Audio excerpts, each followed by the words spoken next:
Hi, this is Allan Wright. Welcome to the Travel Well with Allan video update.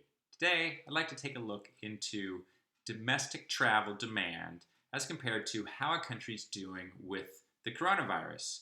And I'm looking at two different sets of figures. In terms of travel demand, we're looking at domestic flights, actually domestic demand for air travel in October 2020 as a decrease from October 2019. And in terms of how countries doing battling the virus, we're looking at total deaths in the last 7 days per million population. And we look at that latter statistic, you can see that China, Japan, and Australia are doing quite well combating the virus within the last 7 days, whereas Russia and Brazil are not doing well at all, and the United States is doing terribly with almost 47 deaths per million people just within the last week. When looking at domestic travel demand in October 2020 as a decrease from last year, you can see that China is practically the same as last year, only 1% decrease. Russia's only 10%. Japan and Brazil are a 45% decrease, which is quite significant. The US is at 61%, and Australia is 86%.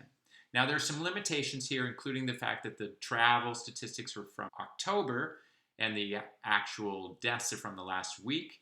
But in general, you can find that there is no correlation between these two. And so the only way to get any good data from it is to look at it on an individual country by country basis. For example, Australia is doing quite well now combating the virus. They weren't doing as well in October, and they had significant, very strict bans on travel between states, and that reduced their demand dramatically.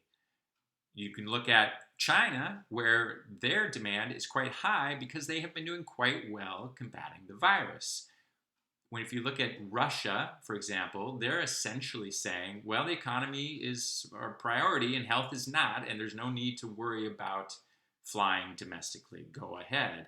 In the US, we're getting mixed messages, right? We have the CDC telling us not to travel, and we have other folks saying it's essentially the economy is more important. But it is clearly having an impact that we are not doing well with the virus, and our travel demand is still very low compared to last year. So conclusions, if people are told they can travel and there are no restrictions, then they will. If people are told that they shouldn't travel, then they will reduce their travel domestic quite a bit.